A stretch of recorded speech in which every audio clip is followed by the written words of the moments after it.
Hey everybody, and welcome to Static Echoes. Gary here.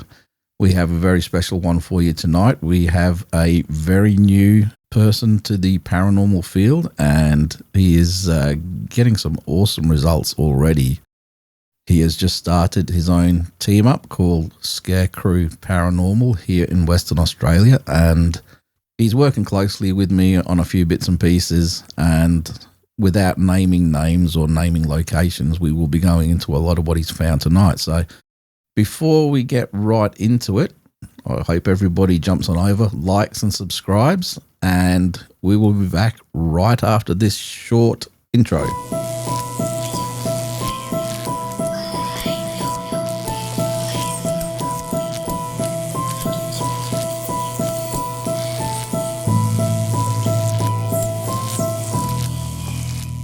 We have Nathan with us this evening. How are you, my friend? I'm good, Gary. Thank you for having us. He's very nervous. He's gone very quiet very quickly. This is the guy that can talk all the time usually, but you put a microphone in front of him and he has gone very quiet. I don't know. I'm pretty... Yeah, I'll watch my language. I was going to say something really off there. Well, I do have a beepy button somewhere, but I appear to have lost it. That's the wrong button. Yep. So you're celebrating my swears. Yeah. There we go. That's what we're after. Better put your finger on there. That's what she said. Wow. Yeah.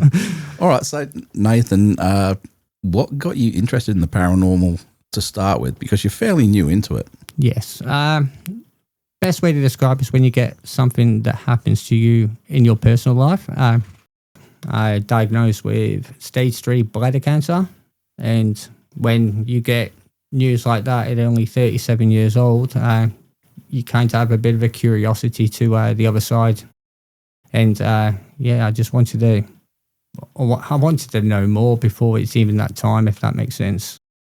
That's a completely different start or origin story, as I like to call them, than most people. Most people have an experience when they're young, but to be facing something like that at such a young age, I'll be doing the same thing. I'll be wondering if there is something afterwards, and I think you've found a few answers, haven't you? Absolutely. Some amazing results. I think it all pans off from Denbigh Asylum over in North Wales in the United Kingdom. That was quite possibly the scariest place I've ever been. But then the evidence I've caught in Australia has absolutely blown that out the water. Yeah, you've had some absolutely killer evidence just in the last few weeks from a certain location that we will not be naming, but it blew my mind away when I heard that first one. Oh, the PA speakers. Yeah. Nuts. And we will play that later in this video for everybody, and it will be linked to Nathan's YouTube channel, which is Scare Crew Paranormal. Now, when you started going out and investigating, how did it all start off for you? Were you just sort of fooling around, or were you actually getting serious about having a look for stuff? I was definitely serious straight away. I recently went to England because Dad's not well. I went to England. It was about 8 months ago. And this is actually a good moment to thank the people that I went off with, a paranormal group called NULPT, which is Newcastle Underline Paranormal Team. They took me and gave me my first experience, and I will always be grateful for that because it really, really did. It gave me the bit of the boot up the bum to make this a little bit more, bring something to Australia, hopefully, and to carry it on. So how did your first actual paranormal investigation go? Because everybody who does their first one, everything is so new, everything is so exciting, and everything is like at level 12. Everything's way over stimulating. I thought I caught nothing. This was at Pinjarra Cemetery. I went there just because of the, especially the massacre that happened over there from Stirling that he did to the Aborigines. And my hat goes off, and my heart goes out to all the families who were affected by that. Number one, but I thought I caught nothing. Then going through footage at the end of the night, I had a lady called Amy come and answer me, which I still can't believe it. Answered me and told me she was 2 when she passed away. That was the boot. That was how it really excited me ever since then, once you get something that you cannot explain.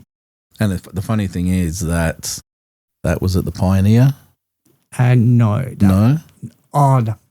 That's a different one. This is the one that happened before the Pioneer. Okay. And that's the one that's actually followed me ever since there. Yep. And she's now in my house, which is next level. Yeah, you don't really want them following you around, and definitely don't want them following you back to your house, because that can create issues later on, especially with families and things like that. Yeah, absolutely. Yeah, I need to do something about that, to be honest. Yeah, well, there's lots of people out there that can probably help you with that sort of thing. I know a couple of people that can possibly help you out. I'm not sure if she's still doing it, but I will reach out and see what she can do. Yeah, thank you. Okay, so you started out going to a few cemeteries and a few things like that. What kind of evidence were you actually picking up when you were going to some of these places? I know some of it. Okay, so the EVPs, which is quite phenomenal. Then I grabbed a couple of people. So I grabbed my best mate Chris, who's a cameraman, but he's having a bit of time off for his own personal reasons.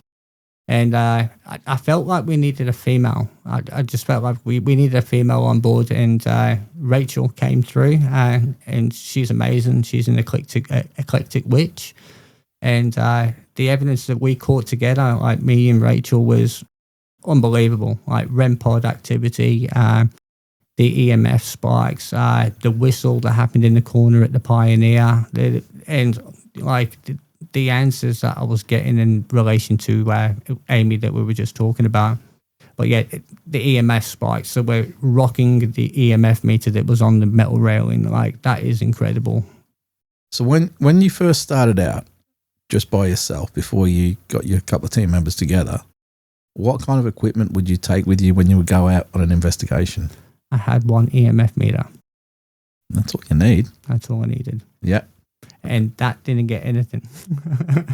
Wow. But it was the EVP off the the digital voice recorder I had as well, and that's what I caught the Amy tell me she was 2. Yeah.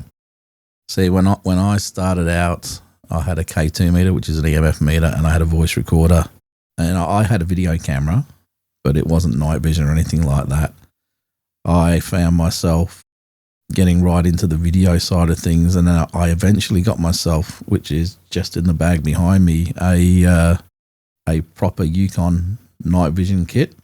Ooh. But what I did was I got my dad to manufacture a bracket up so that I could fit it right to the lens of the video camera, and it's like one of those astroscope things where you were getting full night vision through. It was a bit blurry because you had to focus both ends, but that's how I started off, and that's how a lot of people start off, by actually jerry-rigging gear that's used for other purposes to work in the paranormal. So that's how I started off, and then finally they came out with the zero lux night vision cameras, and then they adjusted them because you could see through people's clothes and things like that.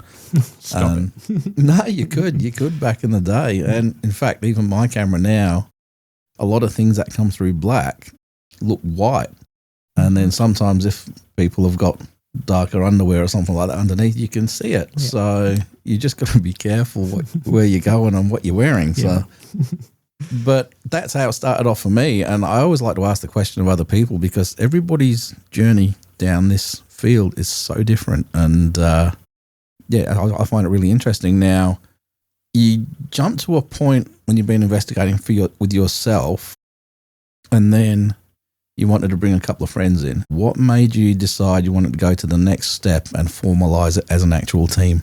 Good question. Actually, I don't need to think about that. Oh, do you know what? It was enjoyment at the start. It absolutely was enjoyment. It got me out of the house. And at the time, my thoughts and doctors were telling me that my cancer had actually come back, which reignited my interest, which thank goodness it's actually not the case. I'm actually all clear, which is good. That's good. I just getting it out there more. Like, you see, I watch that many paranormal shows. It is absolutely ridiculous. I watch them to go to sleep. It's a little bit tapped, and I went, do you know what? It can't be that hard. Unfortunately, it is that hard. I'm finding that very difficult. Right. Before we go any further, what's your favourite paranormal TV show? I think the GOAT has to be Zach Bagans. He has to be the GOAT. Oh, no, you didn't just say that, did you? It could have been worse. It could have been Twin Paranormal. I won't go there. I honestly don't know which one's worse, Zach Bagans or Twin Paranormal, to tell you the truth. I'm going to tell you the honest truth. If I say anything negative about Zach Bagans, I won't have a home to go to. My wife absolutely adores him, so I have to say that. All right, well, we will leave it at that. I've got actually a couple of stories I can tell you off air. I won't say anything on air, but okay, so Ghost Adventures is your favourite, is it? Yes. Mm-hmm. Okay. I actually didn't mind some of the earlier seasons, but I think around season 3, season 4, I'd had enough of his antics and I moved on. And that's a good point, actually. He has got a lot. Do you know what? He's got a lot more diva-like. But there was an episode that still absolutely blows my mind, and it was the one when he was at the Stone Line Inn. That episode absolutely intrigued me, and I still can't understand how it happened. That was the door banging, the door slamming. Well, I think what this is a good spot to segue out of Zach Bagans and into something that you've captured now. You think about every EVP that you hear on Ghost Adventures, it's more of a, and he goes, "That said, hit the goal," or something like that. You know what I mean? They're all absolutely. You just. Oh my god, my evidence is better than Zach Bagans. Bang on. My evidence is actually better than Zach Bagans. Now the difference is, and I'll say this right here, right now, and we will stop bagging it. Otherwise, you're going to be sleeping in a park somewhere. Is that Zach Bagans started out as a filmmaker, a film producer, right? So that's what he was doing. He was trying to create a TV show in the genre on ghost hunting. So how much does that put into a lot of what gets said about his EVPs and things like that? Then jump to yourself, who's very new to it. You're doing it in a very realistic way. You're in it for the right reasons, for the curiosity of it, for the knowledge of it, just so you want to know for yourself.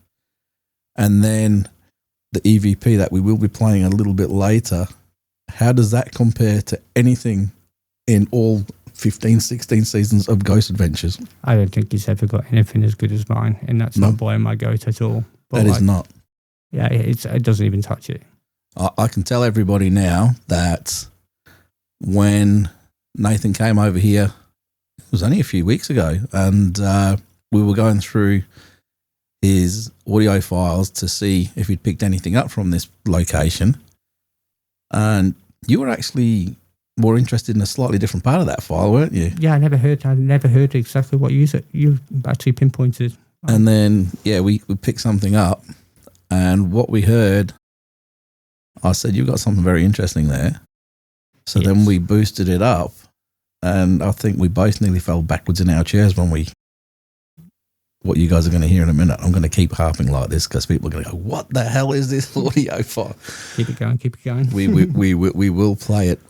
Trust me, 100%. It will be played before the end of this episode. Now, thinking about things like that, how does it make you feel about being so early in your ghost hunting career and what you've already picked up in comparison to 15 seasons of Ghost Adventures? I think they need to be looking at me a bit more. But then in saying that, but I can always remember what my wife said. My wife, every time I come back from an investigation, I'm like, "Listen to this. Can you see this? Can you see this? Listen to this. Listen to this." And she goes, "Nathan, you've been doing it for 2-3 weeks.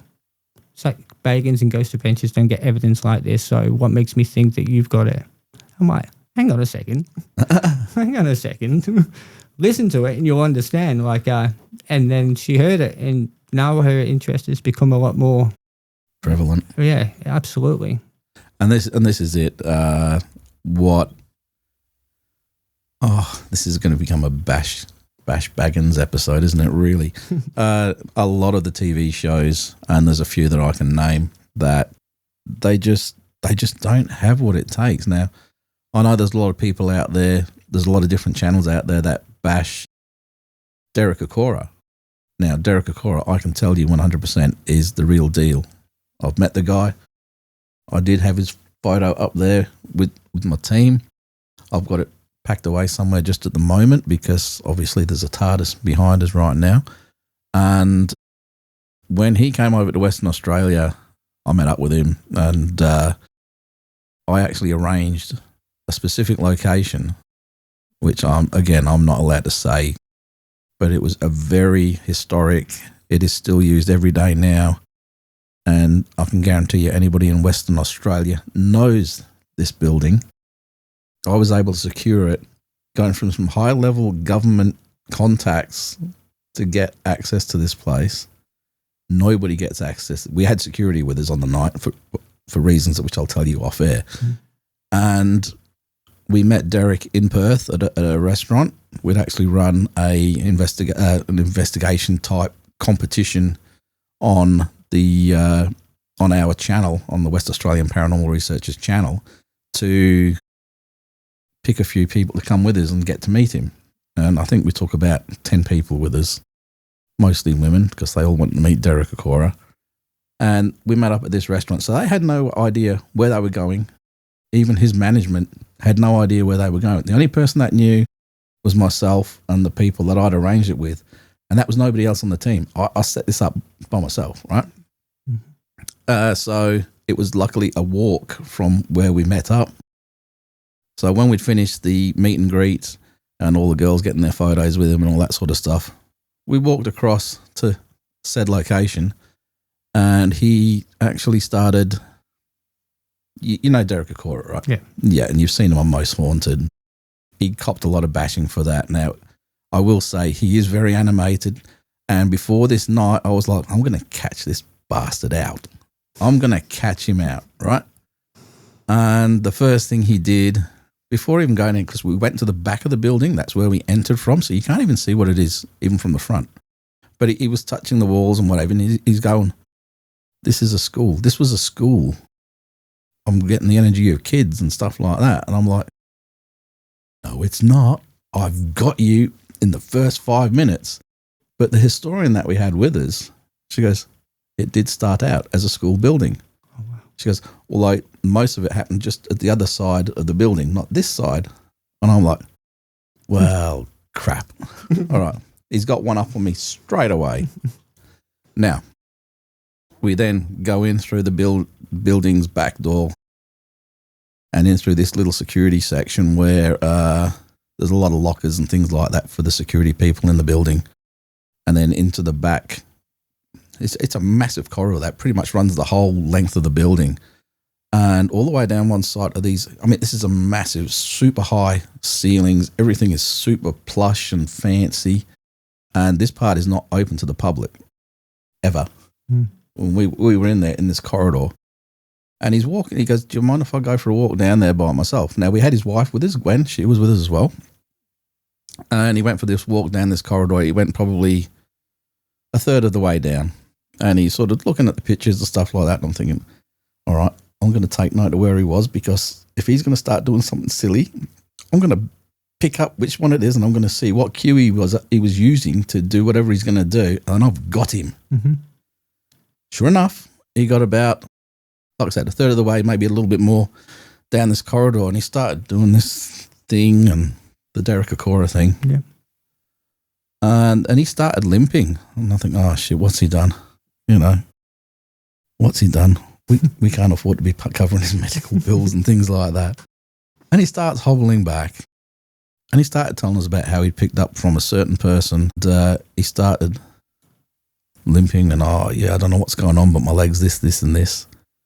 Well, the historian smiles and she goes, that is such and such. He was the Chief Justice of Western Australia in 1902 or something like that. And there was an accident when his leg was done and he walked with a limp and he had issues. He couldn't walk properly ever again. He always walked with a cane, you know, a walking stick. Right, that's it. All right. You're not going to fool me over twice. So we started walking down and I'm looking at every damn picture. Now, every picture on this wall were portraits of all the Chief Justices of Western Australia. Yeah. If you haven't worked it out by now, the building was the Supreme Court of Western Australia, right? It's still open for business every day.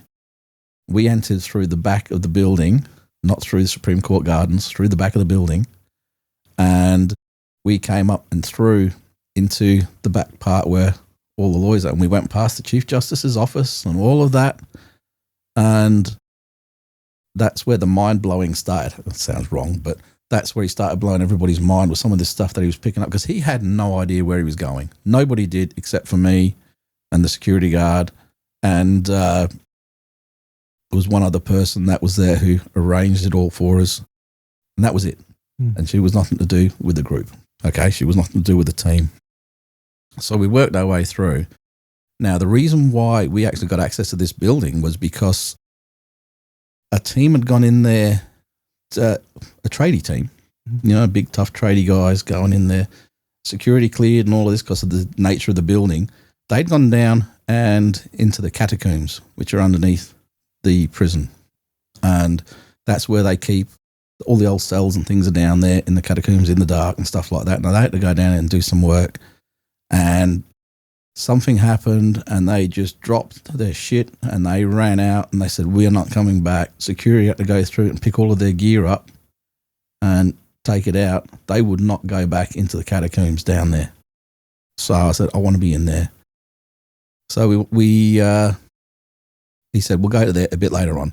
So we went and we investigated all of the courtrooms, and then we went down to the catacombs. And that's where, like I said, all the old ledgers are still there. Now, the only thing we were told is you are not allowed to open these things up because some of these books are like 150 years, 160 years old, and it's got, you know, different people's names, what they'd been charged with, and what their sentences were. Now, what he said was, if a book is open, you can read that page, but you're not allowed to turn the page open. And there was about 2 books that were open, and somebody had been charged with stealing a cow or a chicken or something or other like that. And it was very menial kind of sentences back then, but it was really interesting. And what caught me was how nice the handwriting was. The legibility was ridiculously good. Anyway, through some of these cells, he started doing his channeling thing. That's when he got taken over by something. What's his name? Not Godfrey. Oh, he had his sidekick, the person on the other side that was with him. I can't remember his name, Sam or something like that. And he had to help him, and Gwen had to help him shake off whatever this thing was because it was pretty big. I was sort of half in the back of my head going, this is ridiculous. This is like watching a TV show. But the energy and the presence was very real.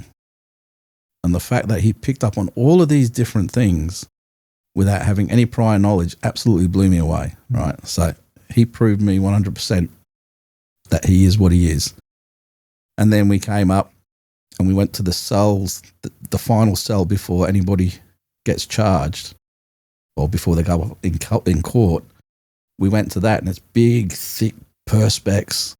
It's not bars like what you'd imagine. It's just about 1.5 inches, 2 inches thick perspex. It's like a giant bloody fishbowl. The toilet's there for everybody to see. You got no privacy going on the toilet. There's no bedding on the bed. It's just a little concrete slab with all rounded edges and things like that. Anyway, it's got a little hole where he's got to put his hands through. He gets handcuffed and stuff like that. And then he gets taken out the door, around the side, up the steps, and then there you go. You come straight out into courtroom 2 dock. Wow. Straight from the cell. So we all walked up that same place. Now, this is where the Claremont killer and all of these people, courtroom 2 is the oldest courtroom, and it's the one where all the most serious crimes are charged. And we walked up that cell. So we got to see exactly what anybody else sees when they get walked up that stairway. I figured that would be daunting. It was very, very interesting. Anyway, the photo somewhere around here, he actually got to sit in the judge's chair, and we're all around him, and we got a big photo at courtroom 2.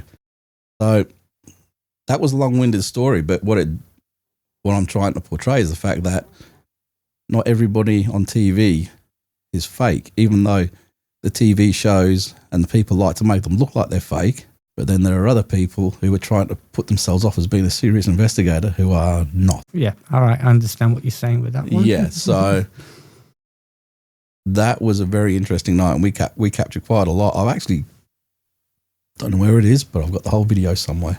Yeah, that'd be awesome to watch, actually. All with Derek and everything, and I've got a lot of photos with him, and he is one of the nicest gentlemen I ever got to meet. So we got to meet him. he gave us tickets to his show. He was doing one of those live shows a couple of nights later on, and we all got an invite to that. And of course, having the big bald shiny head that I've got picked me out from nowhere. So he said to say hello on stage and things. And then he was doing like a autograph signing at the end. So everybody that was there was wanting to get their autograph and things like that, you know. No photos with him, but all the autographs. And then we actually got we got all the prints of the photo of us at courtroom 2. And we got him to sign them all. And like I said, I'll go and find it before you go tonight and I'll show you. We gave him a copy as well from us. Yeah. And he said he'd cherish it. I actually got a message maybe 3 or 4 weeks later on when they made it back to England from his wife, Gwen, to say that it's gone straight up on the wall in their dining room. That's amazing. So there's a photo of me and the original team, courtroom 2 with Derek, big smiles on our faces, you know, and that was great. And then a couple of years later, he passed away. So he actually reached out and he said, I'm in the process of getting a new show together. He said, would you guys be interested in doing a show with us? Because he said, I actually enjoyed investigating with you guys. I said, yes. I said, is a duck? No, I'm not going to tell you what he said. I'm not going to tell you what I said, sorry, but it was all to do, not a duck, but with a frog's bum and if it's watertight and stuff like that. Yeah, we'll keep it there. So, yeah, it was a definite yes from me, but it never ended up happening. And it upsets me when you see a lot of people in the paranormal field now poo-pooing Derek, because I've seen the genuine side and I know he is the genuine thing, and I also know how TV shows can paint a certain picture. The problem with a certain person is that that we're talking about is that a lot of what's happening to him is getting painted off camera. Yeah. And that's where the issues are. Yeah, I've heard all about it. Oh, there's much more. There's more I can tell you later on. But but anyway, getting back to you, now knowing that you're getting some really good evidence, what are your plans moving forward in relation to capturing them? Are you going to, what are your favorite kinds of media? Is it just audio recordings? Or are you trying to get into video recording as well? I know you mentioned you had a friend who was a cameraman. So what kind of stuff are you trying to bring forward? Because I know you've just started up a YouTube channel. Yeah, I want it all. I'm not one to just accept bare minimum, even though like what I'm catching is not bare minimum. But I want more. I want to be able to learn everything. Unfortunately, that takes time and it takes money. But yeah, I would love to learn everything. I would like this to go even further. I want to be the Australian version of Zach Bagans, but without the name. I'm gonna slap it outside of your head by the time this episode is done. Seriously. Better. Okay. What's the best way? I don't know what the best way to say it. Do you know what? I want to be me. Yes. On TV. There you go. Yeah, that's probably the best way to go. And that's the best way to start it. You don't want to be starting up emulating somebody else, especially somebody like. Yep. I've got to be careful because yes, I've got another podcast which is a video podcast now. The first episode we actually recorded was a disaster that we did on urban legends and things like that. That was Jeremy and myself on the last podcast, and we recorded for an hour. By the time we'd taken out all of the swear words, all the laughing, and all of this, we ended up with a 29-minute episode. Right. The second episode was an interview with Rob Demarest from Ghost Hunters International. Really? Yeah, I know him. And that one, we ended up bagging the bagging on that. And he goes, you are not going to get to a third episode if you keep talking like this. You know, this just happens to be in the top 6 or 7 episodes, the first 6 or 7 episodes of this one. So I'm doing it again. History is repeating. Now, just to prove something, the last show, which is still going, by the way, is over 200 episodes in now. And that is every Friday night. And that, for anybody who is listening, is called The Shadow Files. You'll find them on YouTube as well. So you get to see our ugly mugs and we're talking about different things and bagging people and talking about things the right way, but not really ripping on people. But we don't tolerate buffoons. Yeah. And and it's funny how, like I said, there's a lot of people. I've been doing this for a long time, And there's a lot of people that I know who have certain opinions about the way things should be done, about the instrumentation that people should be using to capture this evidence, and about the way it's been put forward. So with you now saying you want to do it all, what would be your ideal pieces of equipment to take with you on an investigation? Camera, EMF meter. Do you know what? Yeah, camera, EMF meter, digital voice recorder, ones that can't be manipulated. I originally went with the Ghost Tube app. So, it's what I can say about that app. Yeah, it can be good, but there is in a viewer's mind, there's always that possibility. Hey, hang on a second, because I think some of them you have to have the internet connected. So the internet is connected. However, if it's got an internet connection, you can easily manipulate that. I reckon. Mm-hmm.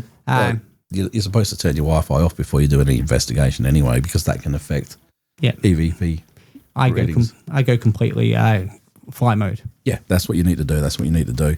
Now, the reason I'm asking about that is because I actually want to help you out with recording some of this stuff, but you do need to have a certain plan of the equipment that you need to take. And you need to, so you take, for instance, yours and your wife's favourite person. Yeah. So you will know the name Bill Chappell. Yes. Oh, Bill. I've got some stuff that he's built for me, right? Now, he has built some very cool stuff, and Ghost Adventures use that as a way of investigating new stuff. And then you watch new shows that are out there now, and the SLS cameras come out, the XLS cameras come out. You got these different ghost boxes, and the bell, and all these different things. You know what's missing from everything? What's that? All the old school stuff. Yeah. Actually, yeah, absolutely. Dowsing rods. I've got them in there. We use dowsing rods. See, that's honestly, I don't know how they work. I look at them and I'm just like, the bloke's twisting it with his finger or something like that. And this is the one thing with all paranormal things that everybody's going to find out, is that it doesn't matter whether it's analog, whether it's digital. Somebody's always going to say it can be messed around with.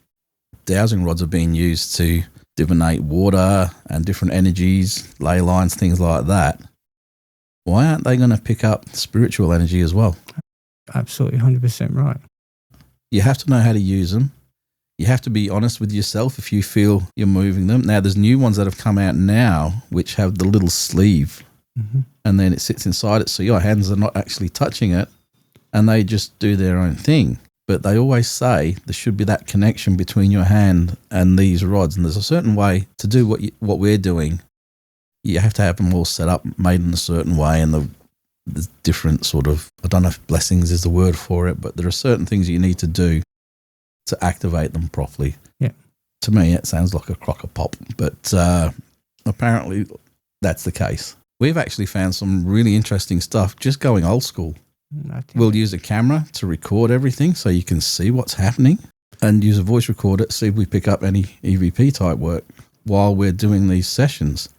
And it's better than having a spirit box going in the background. It's better than having Ghost Tube saying words or stuff like that. Now, I've got I think it's the PSB7 or the SB7 they call it now. Yeah. I've got the original one. The new ones, I think, are all orange screens. I've got the original blue screen one there, which Zach Bagans made famous. I've got one of them.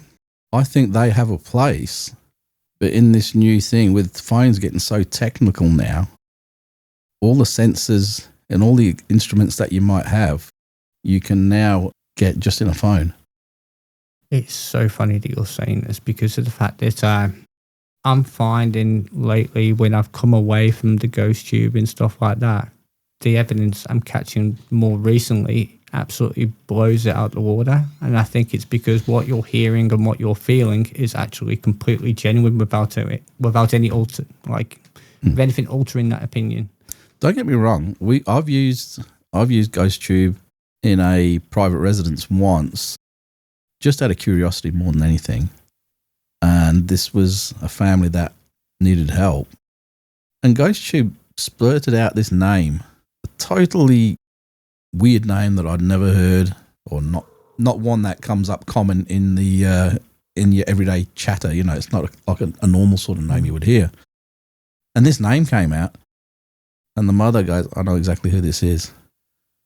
And then it said something else, which I won't mention, but it said something else which actually resonated with the whole family. So it was the two sons, and one of the son's girlfriends was there at the time, and then it was her. And as soon as that happened, they knew exactly what this entity was, what it was, or who it was, and what it was hanging around for. And from that moment on, they never had a problem. And they said the house has been so much nicer, but what was happening is this thing was trying to make contact with them. It had no way of letting them know who it was. So, you know, I'll knock something off the wall. I do this, I do that to get the attention. And it was scaring the crap out of them. Yeah. Once they got that name, they knew it wasn't a malicious thing. Everything settled down because now they acknowledge this thing being around, this person being around who's related to them. Yeah. And they've never had a problem since. Yeah, so that's good. So GhostTube app, I've had my name come up on there. Yep. With a really deep voice, and I think that was GhostTube Vox that came up. Yep. With the Vox version. But actually, with the GhostTube app, it is weird how sometimes everything that comes out actually can have reasoning. Okay, so me and Rachel used that at the Pioneer. Yep. And the answers that we would get were absolutely incredible. Like on the EVP. Not the EVP, the evidence when I got the EMF meter rocking from front to back. Yep. Before that, I actually kneeled down to sit next to the grave of Amy, and I placed my left hand on there. So little does anybody know, I actually recently broke my left arm. And it's weird how it says your arm comes up as soon as I touch that grave. Like it was just shocking. And then that's when the EMF spikes and the rocking from front to back. Yeah. That's when it all happened. But then there was also other things like listen. So it was a break, and then all came up on the app was listen. And 5 seconds later, whistle from the far corner, and we're like, there's no way you can't guess that. No, when you've got something saying to listen, and then suddenly something totally away from the app is making a noise, that's something to think about. And this is what I say about all different investigations is, look beyond what you're doing, because intent has a lot to do with how you investigate. And you can do something fairly simple, but with the right intentions, you're going to get really good results. But if you go in with the wrong intentions, with all the technological gear you can think of, you're going to have a quiet night. Yeah. And this is the thing with the paranormal, they don't come out on cue. So most nights you will not have much happening. Now, with certain TV shows, I'm not going to name names, but when they go in for an overnight lockdown, it's actually 2 to 3 nights that they actually go in. And they've got 6, 7, 8 cameras recording through the day as well, and then through the night, as well as all the other stuff that they're doing over 3 nights to jam it all down into a 43, 44-minute episode. Makes everything look a lot more exciting than what it actually is. Oh, yeah. That being said, I've gone on an investigation where we've had 4, 5, 6 hours of absolutely nothing. Then we've had one thing come through that is so mind-blowing that it made all that 4 or 5 hours of nothing totally worthwhile, because you don't think about anything else after you've captured that. Which leads me back to this location that we've been talking about. And I think before we go any further, we will play this audio clip now. So we'll take a quick break and play this audio clip, and then we'll talk about it when you come back. Okay. Mr. Richard Pisset, come and get your medication.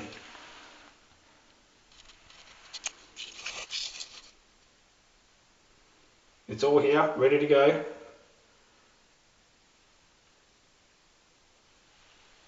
Mr. Raymond Bumbuck, come and get your medication. You too, Mr.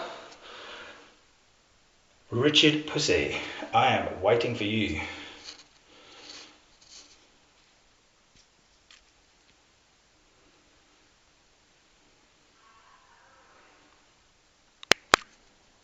I'm going to leave the room and let you guys help yourselves to your own medication.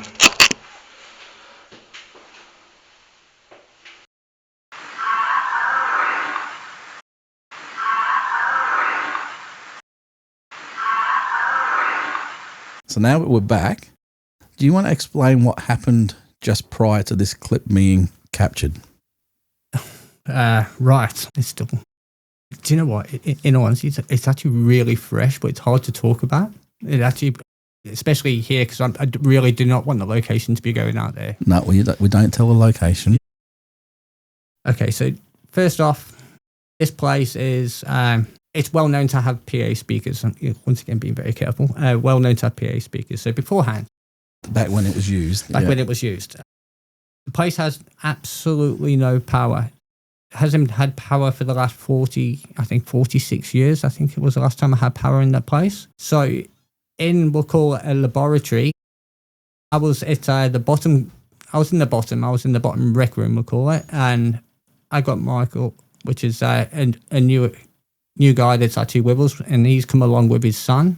Absolutely brilliant. So I actually need to thank Michael and James. I reckon they've been absolutely brilliant. They've invested their own money and their time away from their wives and family and stuff like that. So I do appreciate everything you do for us guys. But yeah, back to it. I asked him to start recording with a digital voice recorder. It was on his first ever time actually in a haunted location. I got him to start recording, and I was asking questions and doing my own thing and get in touch in an Estes method. So that's a different thing.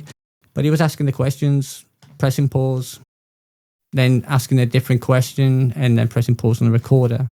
Now, we thought we had absolutely nothing until the very end of his recording when we listened, and he said there was a breath behind it. I hear the breath, but then obviously when we came in here and showing you the footage, you pinpointed some very interesting stuff as well, which is quite, yeah, it's very chilling. Yeah, so what I'll do in a minute is I will replay the original audio, which hasn't been boosted, and then I'll play the interesting bits boosted again, and I'll repeat them a couple of times over so that you can hear it all. But yeah, basically what Nathan's very nervously trying to say without trying to give anything away is that they were doing the old call type provocation where you will say something that would have been said in this location. So you probably guessed the kind of place it is, but we aren't going to name it. That's what they were doing. Now, playing back some of that audio, that is definitely the kind of sound you would have heard in this building when it was in operation. And I can tell you now that I was absolutely gobsmacked when I heard that. I heard something, but as with all EVPs, it was so quiet in the background that we had to boost it up. And then when we boosted it up, well, you've all heard the first part. We're going to play it all again in a sec, but it sounds like a lady's voice talking on a PA system. And the second clip, if you listen, we're not going to say what we think it says. We'll leave that up to you guys. But it's very clear to us that there's a very specific message that the female voice on this PA system was saying. And Nathan is sat here now with this big smile on his face, like he's still mind blown by the whole thing. Oh, my hairs on my back and neck had just suddenly gone off. Like, honestly, every time I hear it, my hairs on the back of my neck just spike up. It's bone chilling. Like, it really is.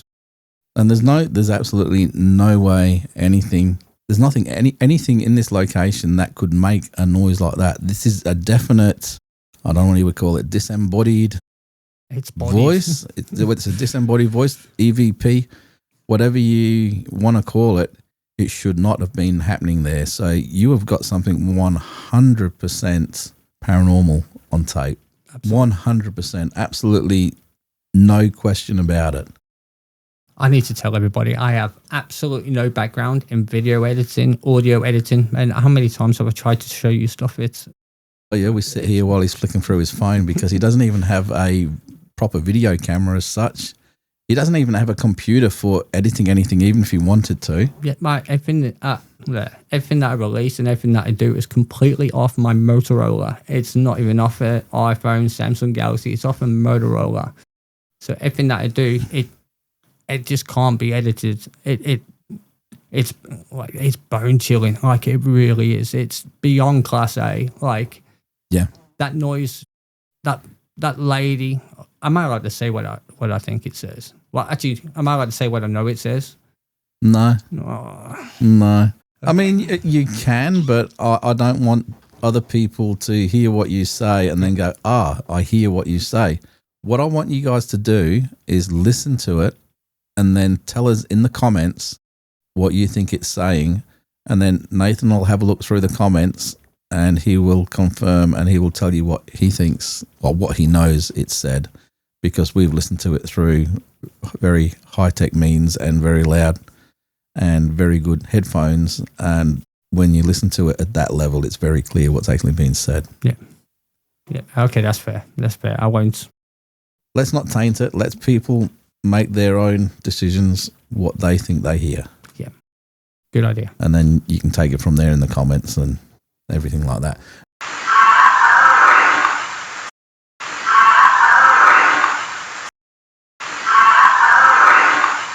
What's next at this location? I know you are revisiting. Again, we're not going to name it. People are going to be so spewing that we're not naming this place. I've got to tell the reason why. The reason why is that when when places like this get put out in the open, you got the little beep. They actually go in there, start vandalizing. This place is absolutely beautiful, and the last thing I want to be the reason why places get vandalized and graffitied. But if it ever does get out there, I've been there. Just please know whoever's there that I actually treat the place with absolutely so much respect. I clean up. I do everything there to make it look like I haven't been there.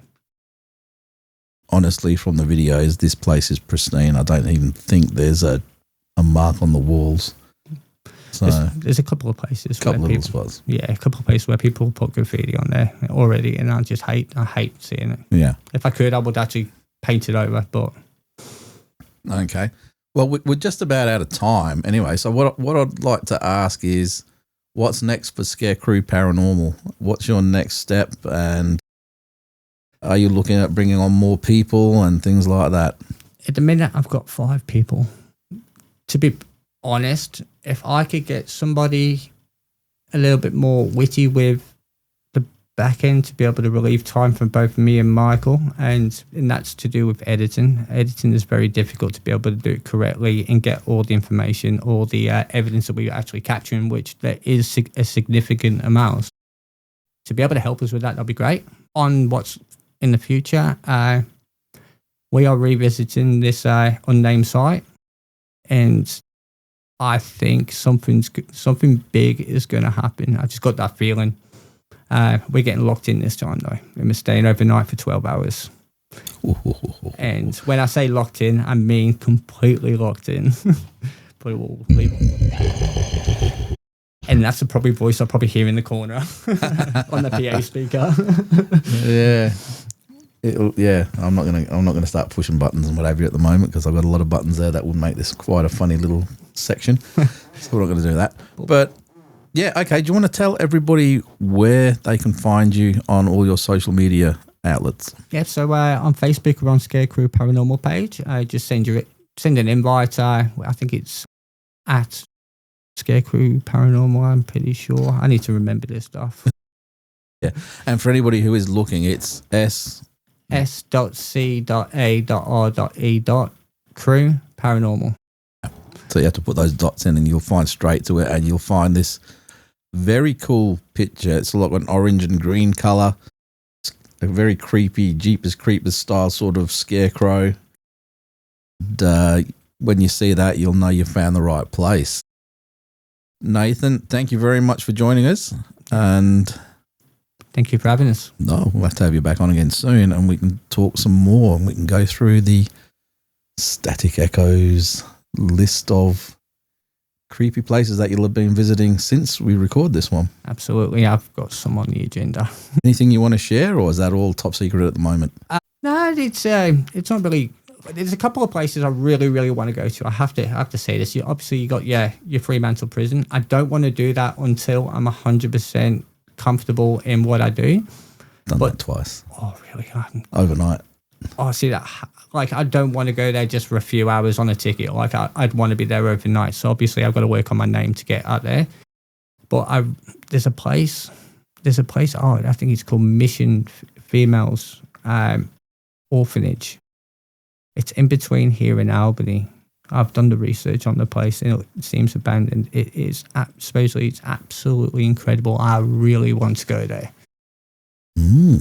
That's interesting. I shall have to look into that myself because we are going to Albany again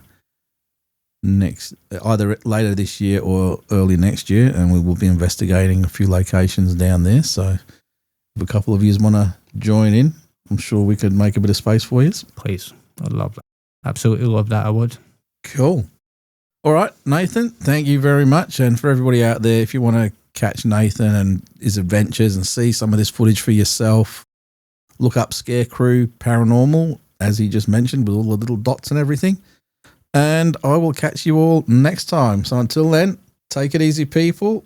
Keep looking up and keep listening to the static. That will stop.